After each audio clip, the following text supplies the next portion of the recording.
No one in the Carter mansion had ever heard Noah speak a single word. Until that day, when his tiny voice shattered 4 years of silence and called out a name no one expected. And it wasn't Dad, it was Amara. The room froze.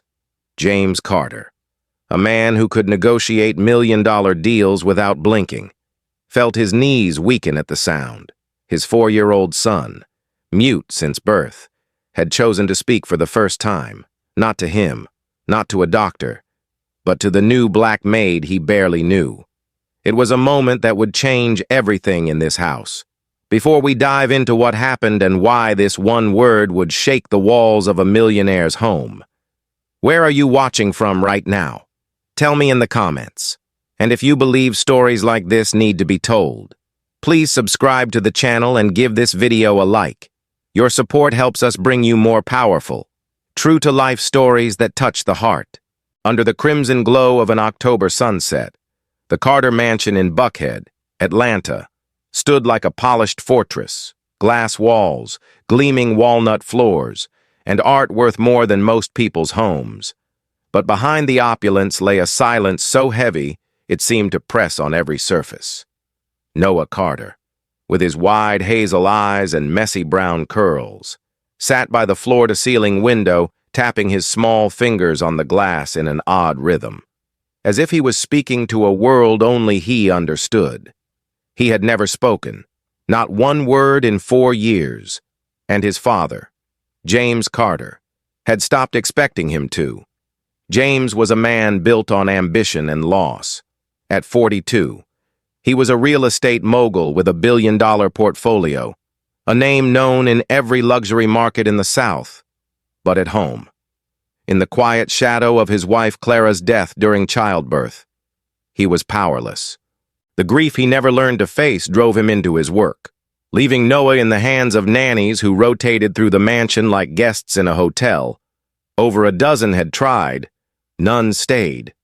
Noah's silence, sometimes broken by sudden bursts of frustration, sent them all packing.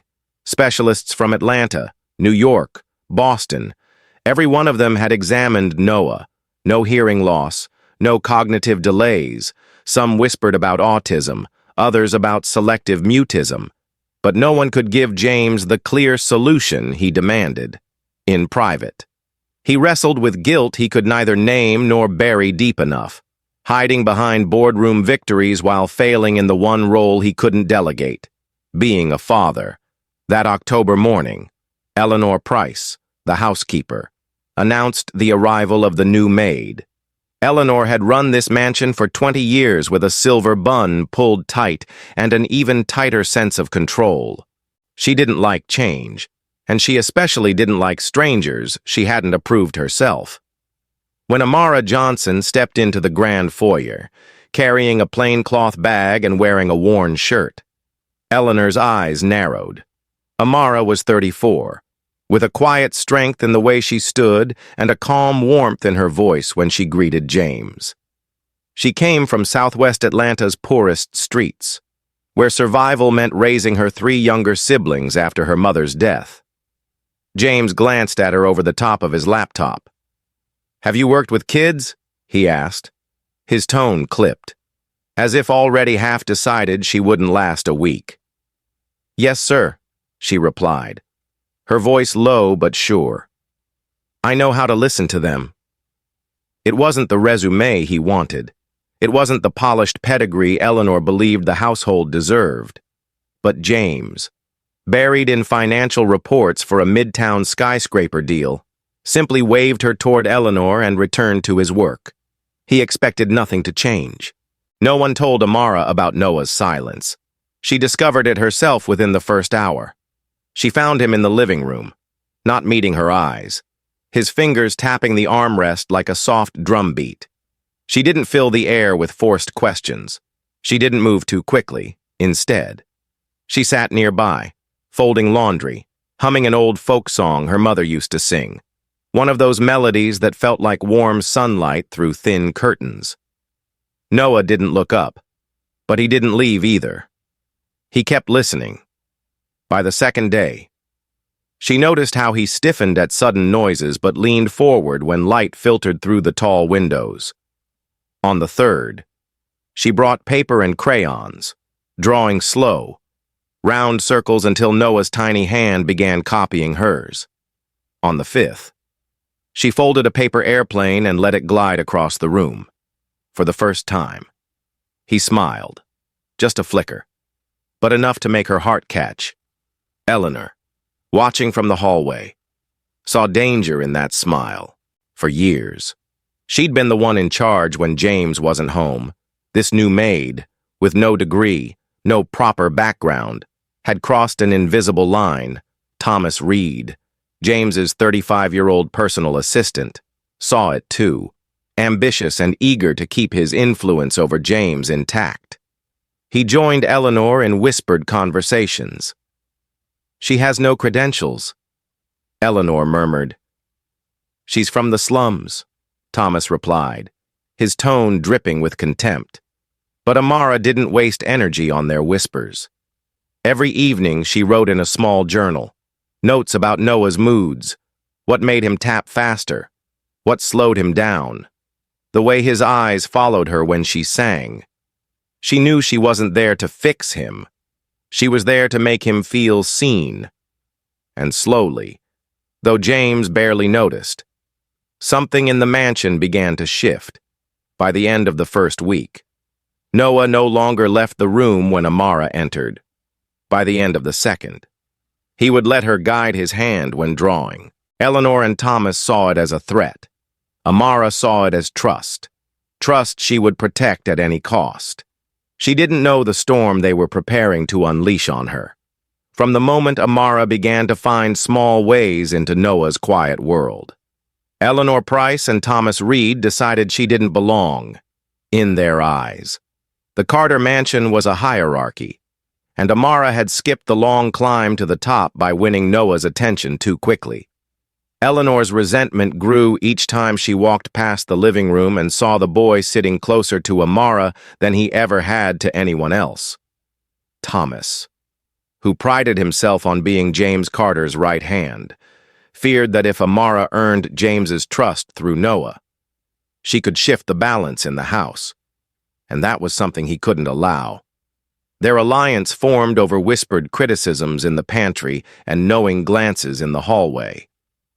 "She's only here a week and already acting like she's in charge," Eleanor hissed one evening, drying a wine glass with unnecessary force. "James is too distracted to see it," Thomas replied. "But I'm not. She's playing the long game." Amara didn't rise to their bait. She knew the hostility was there. Eleanor's cool glances, Thomas's clipped greetings. But she had been through worse. Growing up, she'd faced people who judged her by her address, her skin, her lack of a polished resume. She'd learned long ago that the best way to answer suspicion was with quiet consistency. So she focused on Noah every morning. She greeted him the same way, a gentle, "Good morning, Noah," followed by the soft hum of the folk songs she'd been singing since day one. She gave him choices, blue crayon or green, apple slices or banana. And when he didn't answer, she waited. Sometimes he pointed, sometimes he stared, and she'd make the choice for him, narrating it out loud. She didn't push for words. She built patterns, safety, familiarity. But Eleanor and Thomas didn't stop at passive disapproval. They began planting seeds in James's mind. One morning, Eleanor accidentally spilled hot coffee on Amara's shirt in front of James. "Oh my, I'm sorry," she said, her voice dripping with false pity. "But really, she's so clumsy. I worry about her around the boy." James barely looked up from his laptop, muttering something about being careful. But the comment stuck in the back of his mind. Later that week, Thomas leaned casually against the doorway to James's home office.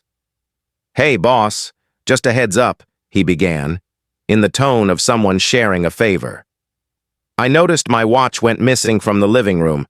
I'm sure it'll turn up, but, maybe keep an eye out." He didn't accuse Amara outright, but the implication was clear. James, knee-deep in negotiations for a $500 million commercial deal, nodded distractedly, not realizing how the suggestion was meant to fester, in the kitchen. Amara found her ally in Sophie Miller, the young chef whose warmth was as constant as the smell of fresh bread that filled the room every morning. Sophie had been at the mansion for 3 years and had her own quiet run-ins with Eleanor's controlling ways. "Don't let her get to you," Sophie told Amara over a pot of simmering soup. "Eleanor hates anyone who doesn't treat her like royalty, and Thomas, well, he's only loyal to himself." Amara appreciated Sophie's honesty, but she didn't want to turn the house into sides. She simply said, "Noah's my focus. The rest is noise." Dr. Samuel Brooks noticed the changes, too. He had been working with Noah on and off for a year, without much progress. When he stopped by for a scheduled session, he was surprised to find Noah seated calmly beside Amara, holding a crayon and following her slow, deliberate movements across the page. "He's watching you," Samuel observed. "He doesn't do that with me." Amara shrugged, a little embarrassed. "I think he just knows I'm not going anywhere." Samuel smiled knowingly. "That's bigger than you think." But to Eleanor and Thomas, Noah's progress was exactly why Amara needed to go. Their small jabs turned into outright sabotage. Eleanor began forgetting to tell Amara about schedule changes, setting her up to appear unprepared. Thomas spread whispers to the security staff that Amara was working an angle, suggesting she might try to get James to rewrite his will. Then came the most damaging move of all, a fabricated audio recording. Eleanor recorded her own voice, sharp and scolding, then edited it to sound as though Amara were yelling at Noah, with Thomas's help. They played the clip for James, framing it as evidence that Amara's kindness was an act to manipulate Noah for job security. James listened, his jaw tightening. "This doesn't sound like her," he said slowly. But doubt had already crept in. His life had taught him to be suspicious, to protect his son from any potential harm. "We just think you should know," Thomas said. Feigning concern, Eleanor nodded solemnly, as if burdened by the duty of telling the truth. That evening, James walked into the living room and found Amara sitting on the rug, Noah beside her, carefully stacking wooden blocks. "Amara," James began, his voice firm, "I need to ask you something." She looked up, sensing the tension. "What is it? Have you been harsh with Noah?" His words were cautious, but the weight behind them was unmistakable. Amara's chest tightened. "No, sir," she said evenly. "Never." James studied her face, searching for cracks, but found none. Still. The recording's echo lingered in his mind. He left the room without another word, his doubt now a shadow between them. In the days that followed, Amara felt the shift. James's greetings grew shorter. Eleanor's smirk widened. Thomas avoided her entirely, as if the trap were already set. But she kept her focus on Noah. If anything, the tension only made her more determined. She noticed he was tapping less, making longer eye contact, even handing her toys without being asked. She began to believe they were on the edge of something remarkable, something worth protecting at any cost. And then, on a rainy afternoon not long after, that breakthrough came. A single word from Noah's lips that would unravel every lie Eleanor and Thomas had spun. But Amara didn't know it yet. All she knew was that in this house of glass and whispers, the quiet moments she shared with Noah were the most unbreakable thing she had. Rain streaked down the Carter mansion's glass walls, the steady drumming on the roof making the grand rooms feel smaller, more enclosed. Amara sat cross-legged on the rug in the grand foyer. A blanket spread out beneath her, and a small fleet of toy spaceships scattered between her and Noah. She'd noticed early on that Noah loved the idea of flying things, paper airplanes, bubbles, anything that moved through the air, and today she'd decided to turn it into a game. She lay back, lifting him gently into the air with her legs, pretending he was a ship launching into space. His mouth curved into a silent laugh, his eyes alive in a way James had never seen. That was exactly when James walked in. He'd returned early from a meeting in New York, suitcase in hand, expecting to find the house as it always was, quiet, controlled, and a little cold. Instead, he saw his son aloft in Amara's arms, radiant and laughing without a sound. "What's going on here?" James's voice cut through the room, sharper than the rain outside. The joy in Noah's face faltered. Amara slowly set him down, her movements calm and deliberate, though her heart had begun to race. She'd felt the strain in James's words all week, the residue of Eleanor and Thomas's lies. Noah clung to her hand, his small fingers wrapping tight, his body leaning toward her instead of away. James took a step closer, his eyes narrowed. "I asked you a question," he said, his tone more accusatory than curious. And then it happened. Noah tilted his head up toward James, then back to Amara. His lips parted. The sound was small at first, almost like a breath, but it was a word. "Amara." The syllables floated into the room like a spark catching dry wood. James froze. His briefcase slid from his hand and hit the floor with a dull thud. "What did he just say?" he asked, his voice barely above a whisper. Noah's gaze held steady as he repeated it, louder this time. "Amara!" The name rang through the foyer, ricocheting off the marble and glass. For 4 years, James had begged, bargained, and paid experts for a moment like this, and it had never come. Now, his son had broken his silence not for him, not for any doctor, but for the woman he'd doubted since the day she walked in the door. Amara's eyes filled, though she didn't move to claim the victory. She just smiled softly, letting Noah's hand rest against hers. James's knees bent, and he crouched down to his son's level. "Noah, you spoke," he murmured, as if saying it out loud might make it vanish. His eyes flicked to Amara, searching her face for answers, but before he could ask, Eleanor appeared in the doorway, Thomas just behind her, both feigning surprise at the scene. "Well, isn't that something?" Eleanor said, her tone too smooth, too measured. "Though, we can't ignore that she's been trying to manipulate him for weeks." Thomas nodded gravely. "We warned you, James. This is all part of her act." James stood, his awe twisting into suspicion. The lies Eleanor and Thomas had planted now taking root again. "What have you done to my son?" he demanded, his voice tightening. The question hit Amara harder than any insult could. She could feel Noah's grip on her hand tighten, as if he sensed the shift. "I've done nothing but care for him," Amara said, her voice steady though her chest burned. "Everything you see, every step he's taken, it's because he feels safe." She reached into the pocket of her cardigan and pulled out the small, worn journal she'd been keeping since her first day. "Here. Every day we've had together is in here. What he ate, what he liked, when he smiled, when he tapped faster. You can see for yourself." James didn't take it.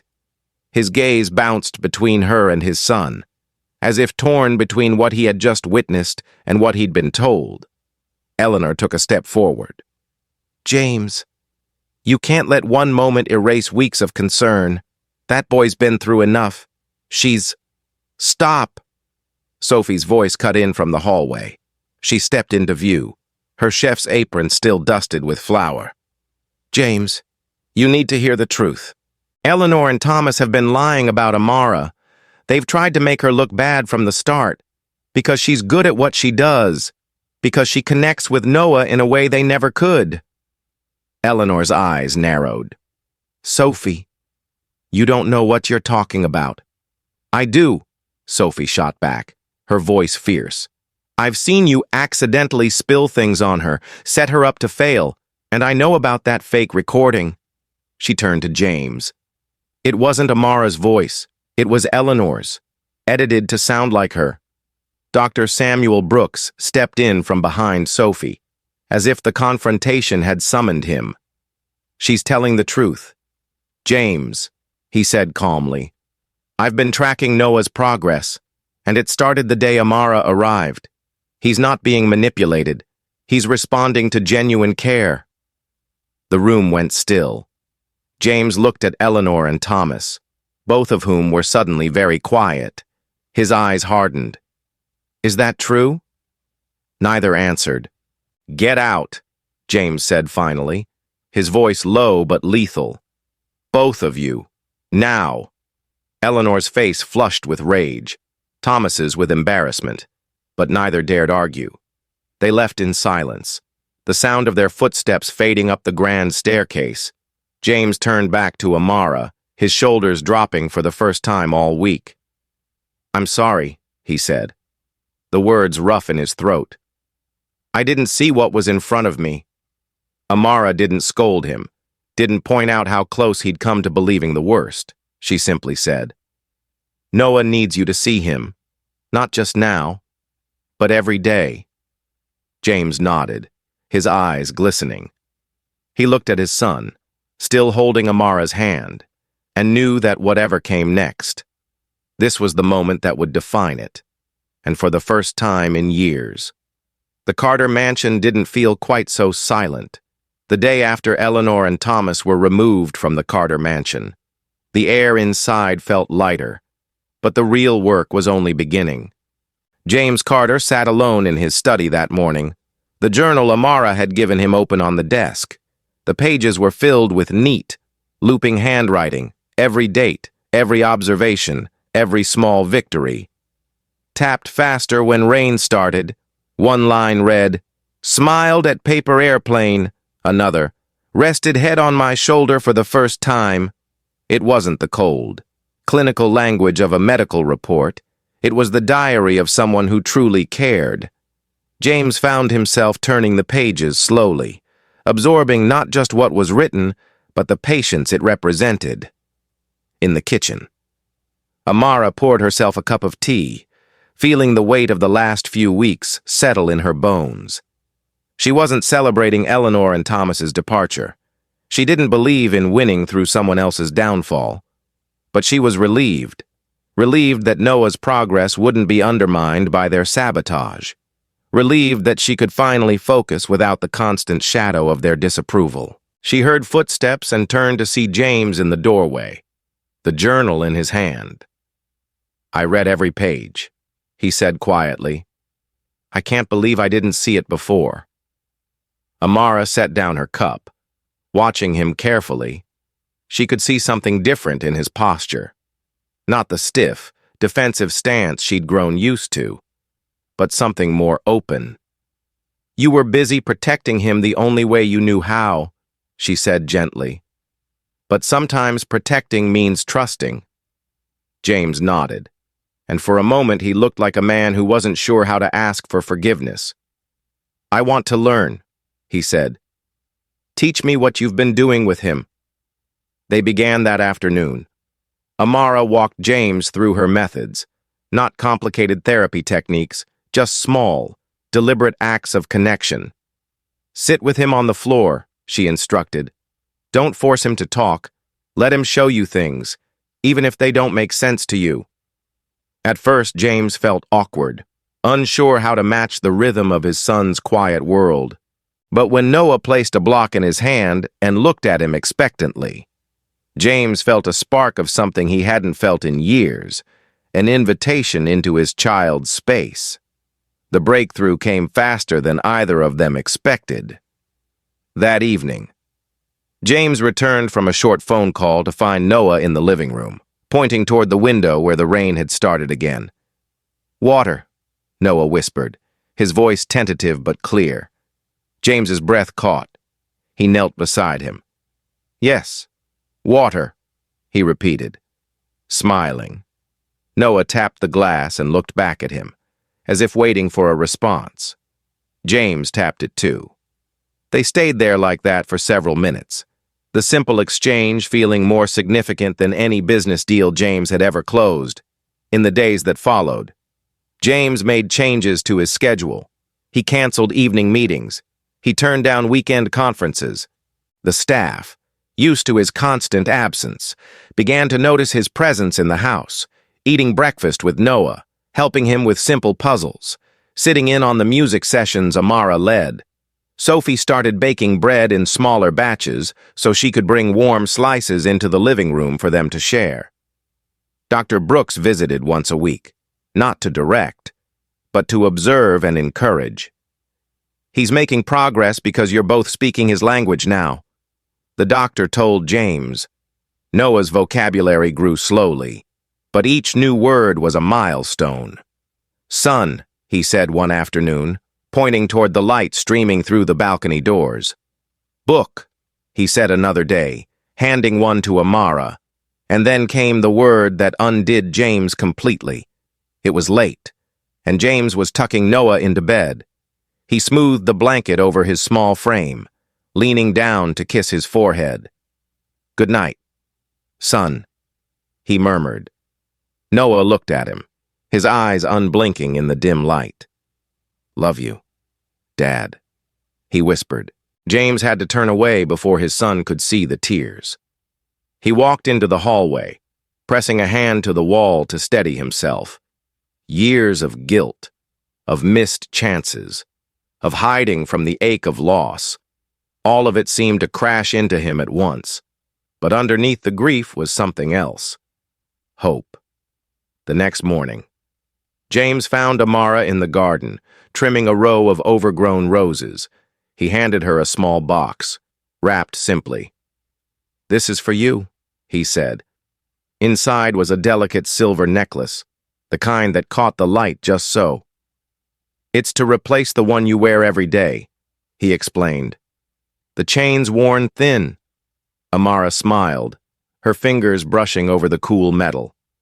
"Thank you," she said, though she suspected it wasn't really about the necklace. It was his way of saying what he still couldn't fully put into words, that she had given him back his son. Over the next week, the mansion felt less like a museum and more like a home. Sophie's laughter could be heard from the kitchen. Music drifted through the halls when Amara played old records for Noah. Even the security staff seemed more relaxed. For the first time in years, James wasn't walking through the house with the weight of unspoken grief pressing down on him. One evening, as the sun set over Peachtree Road, James, Amara, and Noah sat on the balcony, watching bubbles float into the warm air. Noah chased them with a delighted squeal, his small hands reaching. James turned to Amara. "Why did you take this job?" he asked. She thought for a moment before answering. "I needed a roof over my head," she said honestly. "But I stayed because Noah needed someone who wouldn't give up on him." James nodded, feeling the truth of her words settle into him. He had spent years building an empire, believing that providing for his son meant protecting him from the world. But Amara had shown him that protection without presence was just another kind of absence. And now, with his son finally speaking, laughing, and reaching for more, James knew this was the real work he couldn't outsource. For the first time since Clara's death, James allowed himself to believe in the possibility of a future that wasn't defined by loss, but by what had been found. And it all began with one word, spoken in the smallest voice, on a rainy afternoon, that broke the silence and rebuilt a family. A week after Noah first told his father, "Love you, Dad." The Carter mansion had a rhythm it hadn't known in years. Mornings began with breakfast together in the sunlit kitchen. Noah perched on the counter beside Amara as she sliced fruit. James making coffee but stopping often to join their laughter. It was an unspoken agreement now. The boy came first. but life. James knew, rarely allowed peace without testing it. That test came sooner than expected. One rainy Thursday, while James was at a meeting downtown, Amara noticed Noah unusually restless. He paced the living room, tapping faster than she'd seen in weeks, his eyes darting toward the front door. She crouched down to his level. "What is it? Sweetheart?" He didn't answer, but he tugged her hand toward the window. Outside, a familiar figure stood in the drive, Eleanor Price, holding a folder tight against her chest. Her face set in that imperious look Amara knew all too well. Amara opened the door but didn't invite her in. "You shouldn't be here," she said evenly. Eleanor gave a thin smile. "I came to warn you. James may think you've won him over, but men like him, men with power, they turn. When they do, you'll be the one out on the street." Amara didn't flinch. "I'm not here for power," she replied. "I'm here for Noah." Eleanor's eyes narrowed. "You think that's noble? I think it's naive." She stepped closer. "People like us don't belong in houses like this. Sooner or later, they remind you of that." She shoved the folder into Amara's hands. "Just remember I tried to help." With that, she turned and walked away. Inside, Amara debated whether to open it. Curiosity won. Inside were photocopies of documents, selective pages from James's will, bank statements, and what looked like a draft employment termination letter with her name on it. It was unsigned, undated, and likely a fabrication. But she knew exactly what Eleanor wanted. Doubt. When James returned, she handed him the folder. "I think you should see this," she said. He scanned the contents, his jaw tightening, not at her, but at the clear attempt to stir trouble. "She's still trying to get to you," he said. "I'll handle it." Amara shook her head. "You don't need to handle it. Just don't let it distract you from Noah." Her refusal to be pulled into the drama struck James. He realized that in her position, most people would try to secure themselves with reassurances, maybe even ask for promises. Amara asked for nothing except his attention to his son. The next day, Dr. Samuel Brooks arrived for his weekly visit. He watched as Noah built a tower of blocks, occasionally looking to Amara for a nod of encouragement. "His progress is remarkable," Samuel told James quietly. "It's not just the words, though those are coming. It's the confidence, the eye contact. You can't fake that." James glanced toward Amara. "I know," he said. "I almost let myself believe lies about her. I won't make that mistake again." Sophie joined them later, carrying a plate of warm scones. "You know," she said, settling onto the couch, "this house used to feel like a museum. Now it feels like family." It was true. Even the security staff had noticed. There was more conversation in the hallways, more laughter in the rooms. The tension that had once seeped into every interaction was gone. And through it all, Noah blossomed. He began stringing words together. Big bubble. More juice. Bye-bye, son. Each one a victory that made James's chest tighten with gratitude. One evening, after Noah had fallen asleep, James found Amara on the balcony, leaning against the railing as the city lights shimmered below. "I owe you more than I can say," he told her. "You don't owe me," she said softly. "Noah did the work. I just made sure he had the space to try. But you stayed when it would have been easier to walk away," James insisted. "When I doubted you. When people lied about you. You stayed." She turned to face him. "Because he needed me to. And maybe you did too."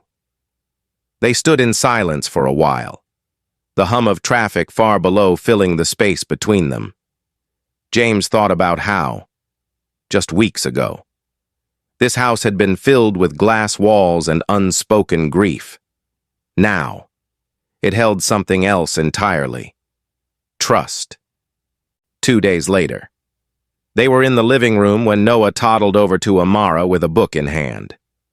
"Read, please," he said. James nearly dropped his coffee. Amara smiled, taking the book and patting the couch beside her. Noah climbed up, leaning against her as she began.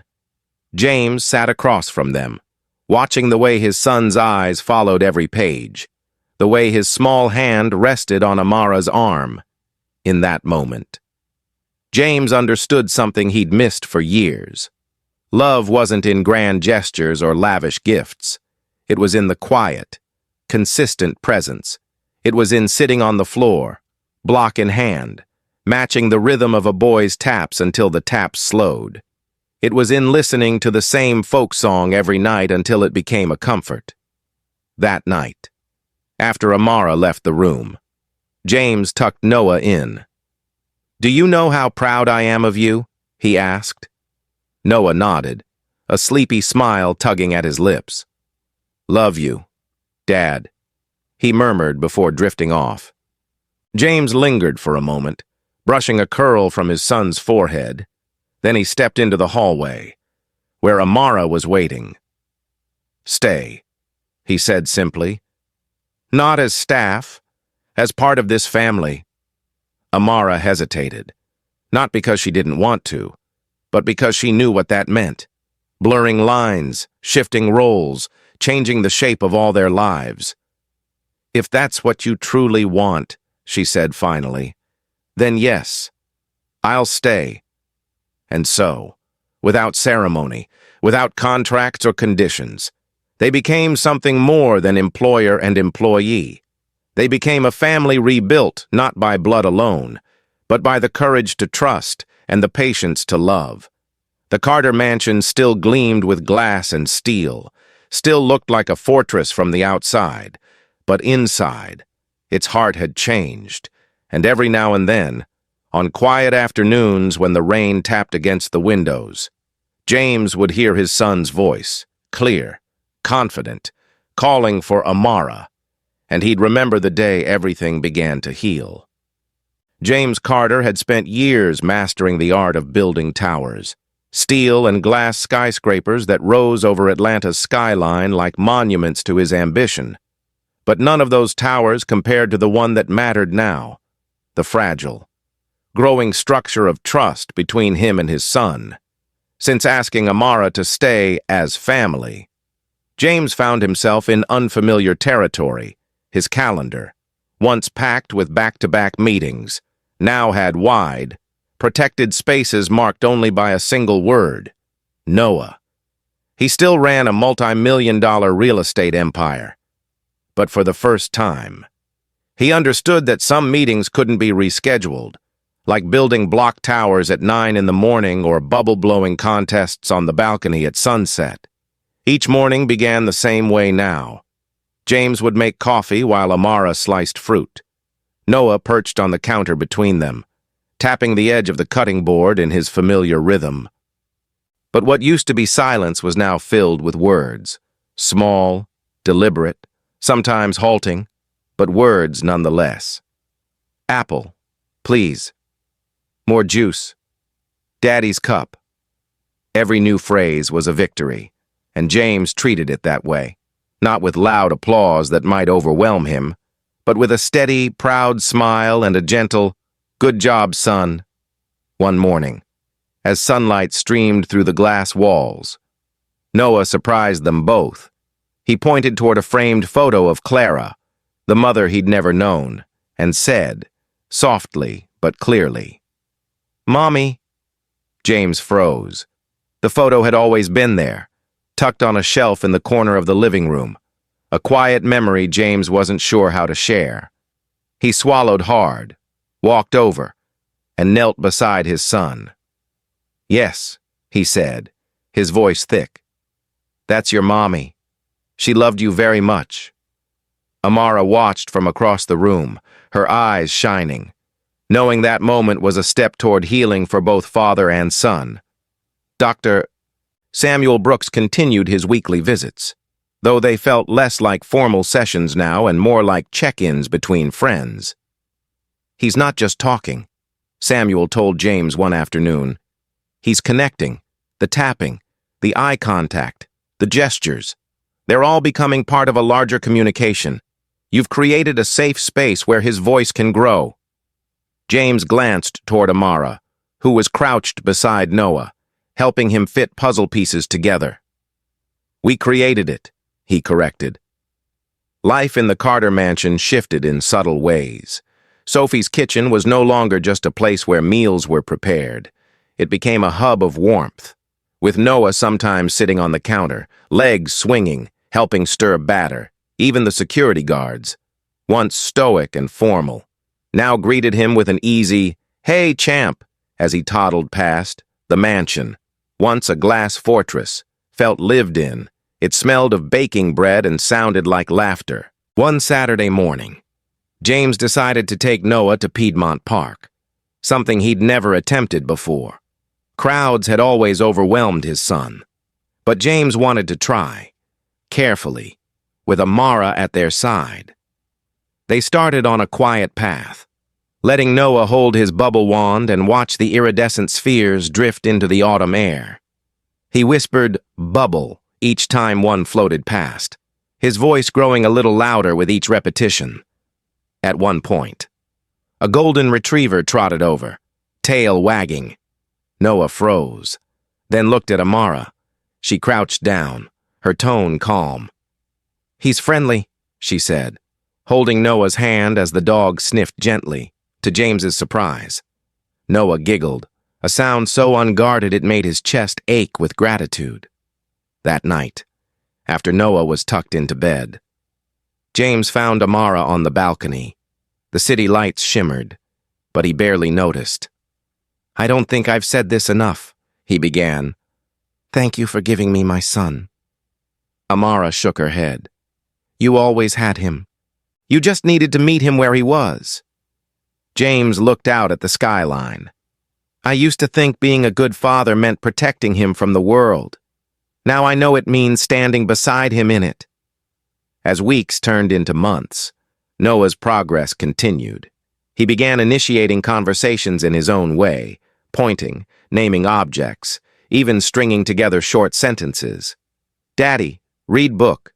Amara, sit here." Each one felt like another brick in the tower they were building together. James made a point to be present for these moments, sometimes leaving business partners baffled when he declined high-stakes meetings with nothing more than, "I have something more important." One evening, Sophie prepared a small family dinner in the dining room. Just James, Amara, Noah, Sophie, and Dr. Brooks.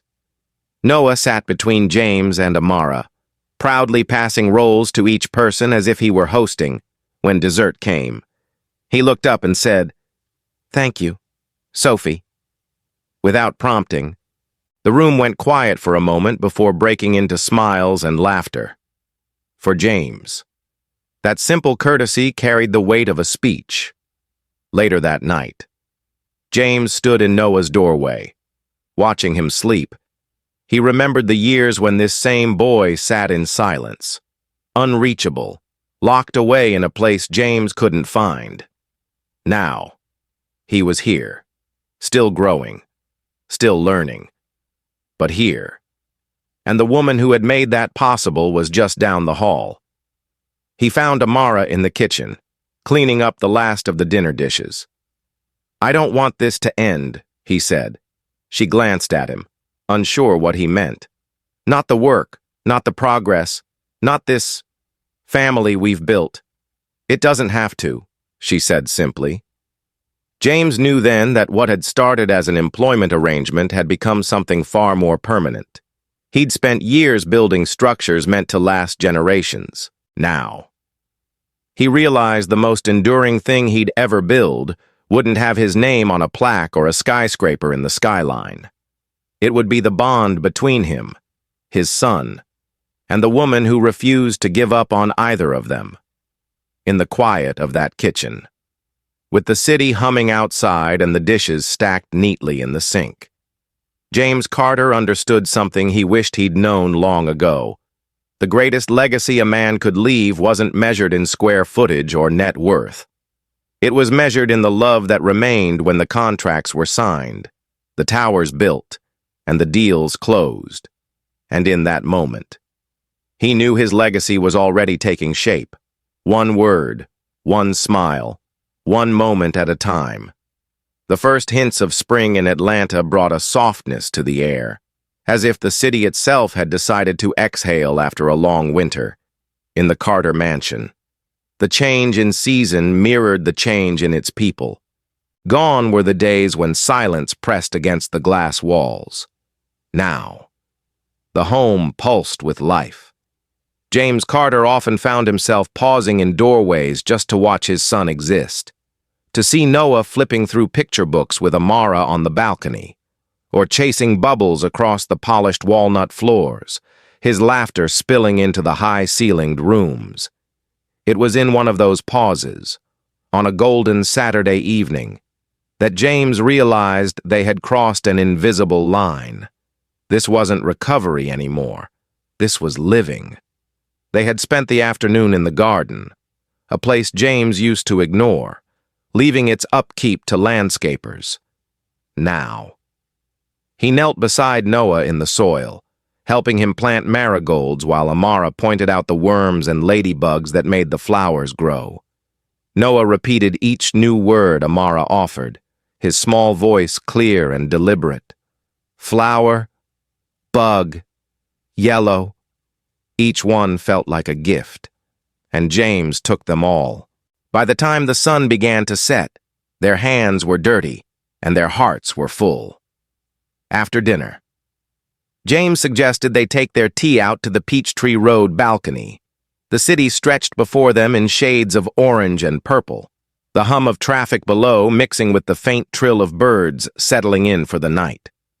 Noah ran ahead, clutching a bubble wand Sophie had given him earlier that day. He dipped it into the soapy mix and blew, sending shimmering spheres into the air. Amara sat on the stone ledge, watching him with that quiet attentiveness James had come to admire. For a while, they said nothing, just watched Noah chase the bubbles, giggling when they popped. Then James turned to Amara. "Can I ask you something personal?" She looked at him, curious. "Of course. Why did you really take this job?" His tone wasn't suspicious, just searching. He wanted to understand the path that had brought her into their lives. Amara thought for a long moment before answering. "When I came here, I was looking for stability. I'd been working jobs that barely paid the bills, always one step away from losing my apartment. I needed a roof over my head." She glanced at Noah, who was now leaning over the balcony rail to watch a bubble drift toward the street. "But I stayed because of him, because he needed someone who wouldn't walk away the moment it got hard." James nodded slowly. "I think maybe I needed that too." They sat in silence again. But it wasn't the awkward kind. It was the kind that comes when everything important has already been said. The last of the sunset faded, and Noah climbed into Amara's lap, resting his head against her shoulder.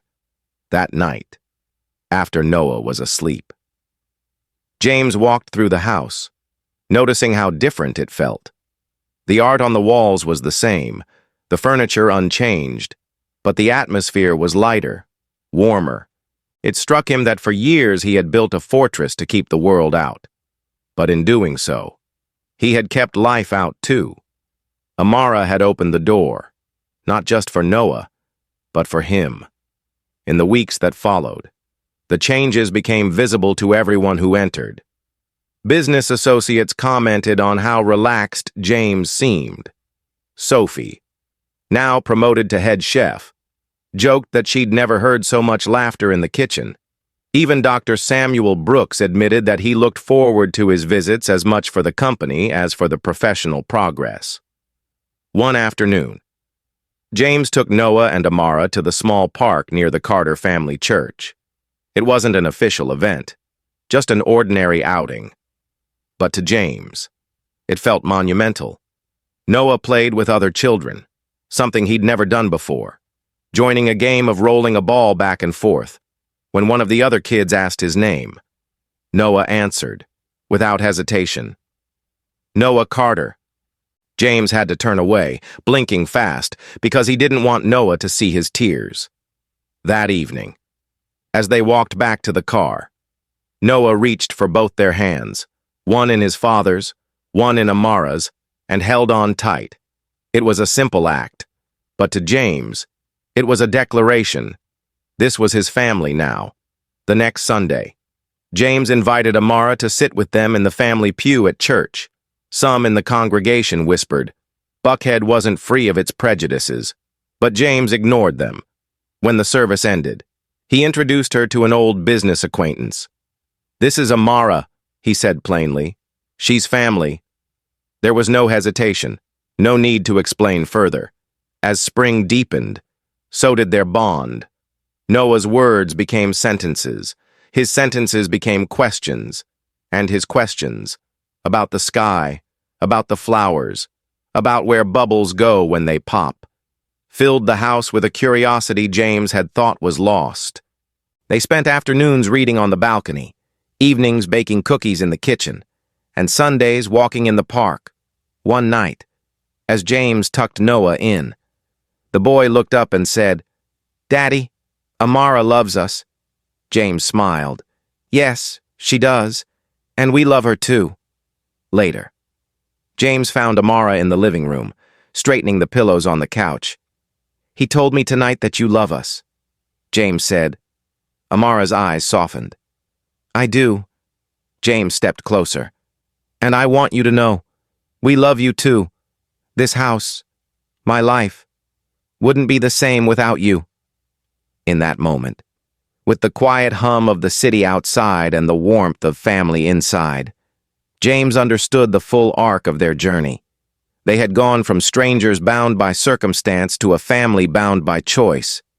Noah had found his voice, James had found his heart, and Amara had found a place where she was seen not as an employee, but as a cornerstone. The Carter mansion still stood tall over Peachtree Road, its glass walls catching the light. But now, inside those walls, there was something more valuable than any real estate portfolio could hold. Love freely given, trust hard-earned, and a boy's laughter breaking the silence that had once seemed unshakable. And every time Noah called out, Amara, from across the room, James would remember the first time he heard it, on a rainy afternoon when his son's voice returned not to him, but to the woman who had refused to give up. That sound had rebuilt a family, and it would echo here for the rest of their lives. Thanks for listening. If this story moved you, like and subscribe so we can share more stories that matter. See you next time.